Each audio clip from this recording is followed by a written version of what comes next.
Hello and welcome, I'm Bio, and today I am suffering immensely, once again for the entertainment of my viewers.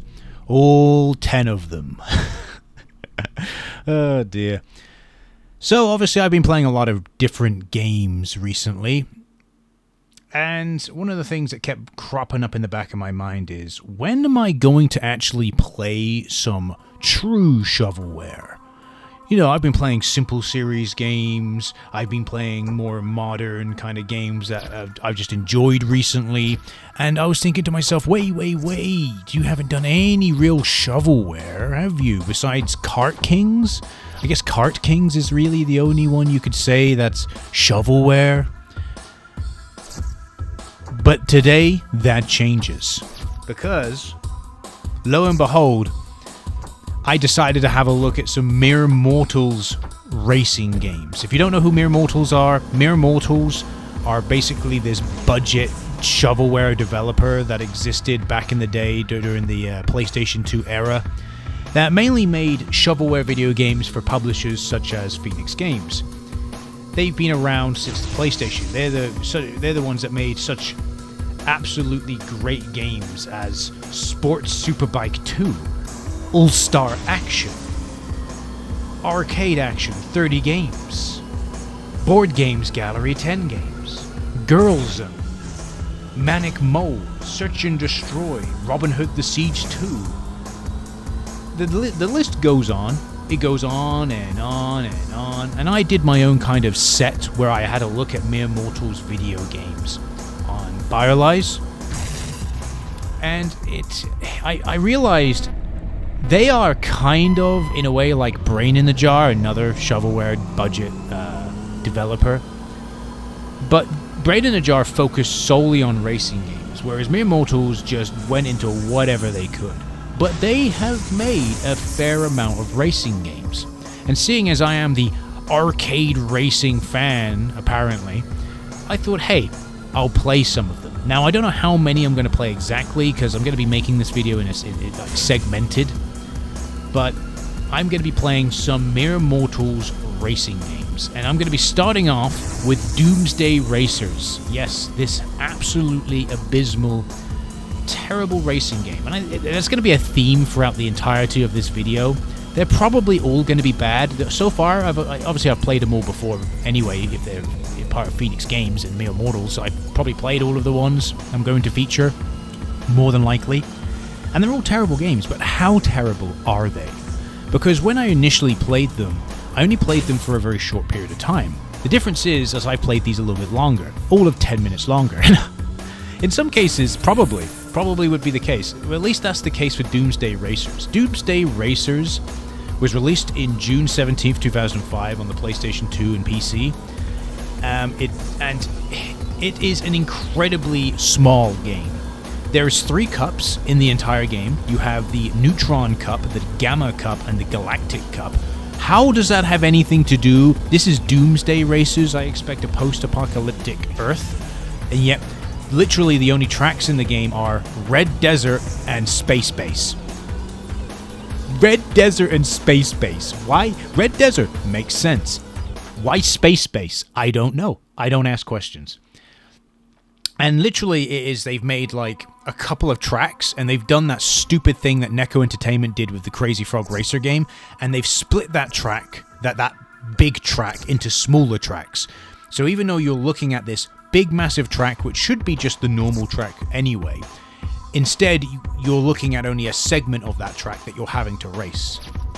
And I'm thankful that they've actually made it that way, because basically each race generally lasts about a minute and a half, 2 minutes tops, and that's all you really want it to last. There's 4 races in each cup, and the track design is just boring. It's not horrible, it's just boring. If I'm honest with you, I was going to say it's terrible, but it's not. It's just boring, basic track design. They put these boost pads here and there throughout the track, which speeds you up a little bit, makes this like statically sound, which, you know, okay, whatever. They also put these ramps that don't serve a purpose more than just be an obstacle in the way, and also put these little bollards in the middle of the track and these big massive crates with like a yellow exclamation mark on it, like a hazard sign on it, that you've just got to avoid. Not a big deal, not difficult, right? Wrong! Guess what? The controls in this game are fucking horrendous. They are terrible. Absolutely terrible. So, I haven't decided yet how I'm going to do this video. Am I going to do this as a series? Am I going to do this as a standalone video? I don't know. It all depends on how long this video runs on for. Maybe I'll do it as standalone releases because it's more interesting, I think, that way. And you can wait to see how absolutely grandiose these games are. Also, it also means more videos uploaded. So, yeah, I might do it that way.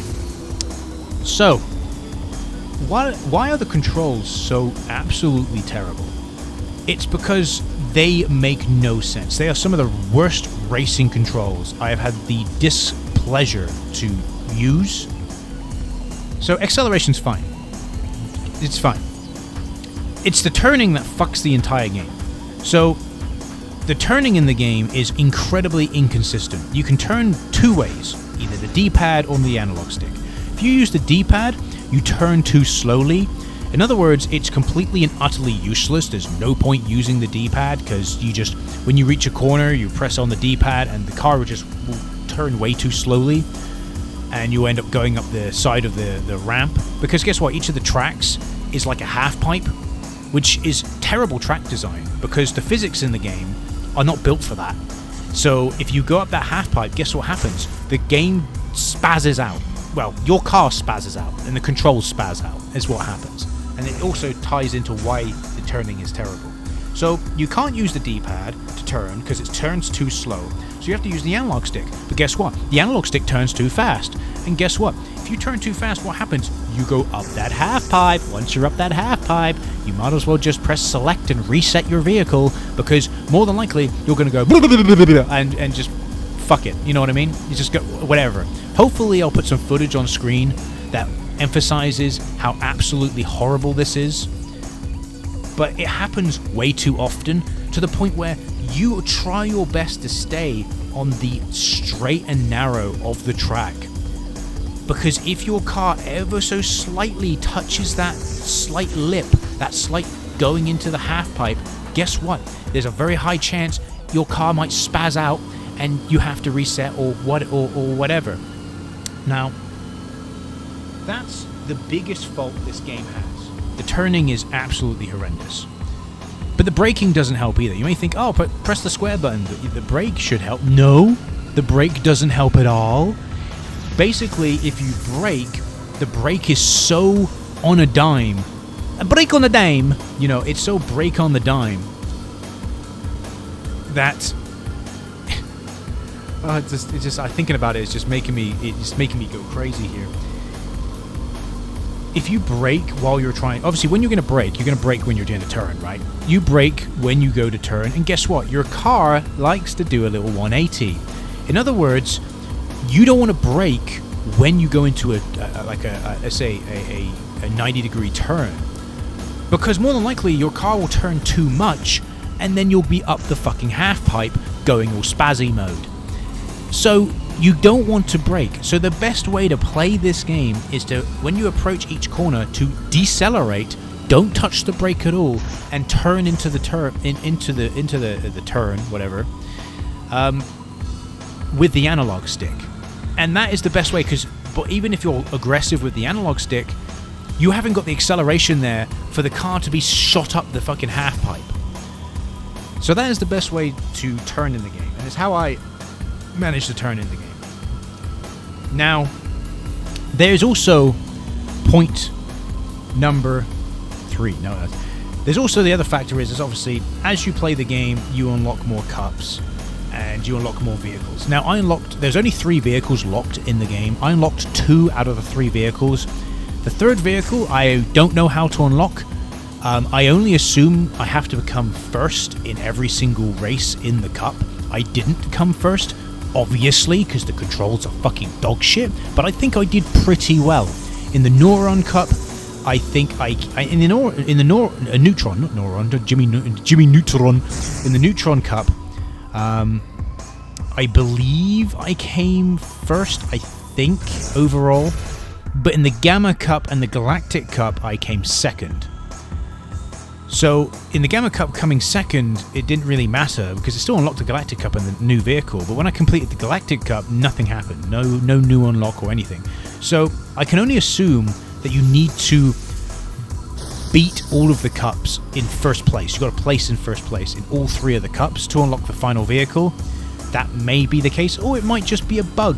Who knows? It's mere mortals. We don't know. It could be anything. Am I willing to go back and play through all the cups again and get first place? Fuck no. I ain't torturing myself with that shit. So I resigned myself and said, that's enough. Whatever. I was going to upload maybe a save file onto GameFAQs, but I thought, well, what's the point? I haven't unlocked everything. Yeah, okay, you could go on all of the cups, but it doesn't really make a difference, does it? And that is pretty much the entirety of Doomsday Racers. There is a single race mode, and there is a time attack mode. I didn't play those modes. Don't need to for the single race and the time attack. I've played the time attack mode in other mere mortals racing games. It is pretty much a look, see how good a score, how good a time that you can get on this track. That's all it is. The only other thing I could probably mention is the cars and the design of the cars. They're based off of real-life vehicles, and they're called as such. I think there's a car called an Evo in the game, which I'm pretty sure is based off of Mitsubishi Evo Lancer. So, I think. But the biggest gripe I have with the car design is each of the cars have this cannon on top of the roof of the car, and has this I don't know, sci-fi looking boost thing at the back of the car. And I'm thinking to myself, what purpose does that serve? It doesn't serve a purpose. Of course it doesn't serve a purpose. It's just there aesthetically.